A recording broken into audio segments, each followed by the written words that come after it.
Le lieu d'abord, aussi paisible qu'à l'époque de Louis de Funès. Le musée s'est installé dans l'ancienne bergerie du château de Clermont, château où l'acteur vécut jusqu'à sa mort en 1983. À l'époque de Louis de Funès, c'était même une étable. Et juste à côté, il y a l'orangerie qui, elle, servait effectivement à abriter les orangers pendant la période hivernale. Et donc, c'est bien sur le domaine de Clermont, juste à côté du château. Ça fait partie du château.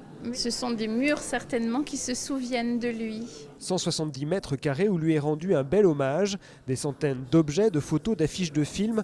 La collection s'est même enrichie de quelques pièces uniques, mises à disposition gracieusement par des collectionneurs ou la famille de Louis de Funès. Le piano de Louis de Funès qui était au château et qui est revenu au château après un séjour vendéen de quelques années.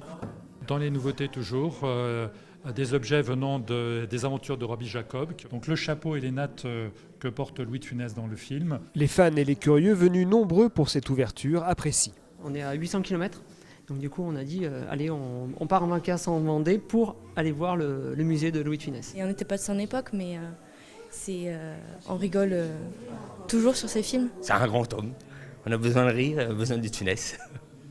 Il faudrait le cloner. Le musée est ouvert du mercredi au dimanche jusqu'au 1er novembre.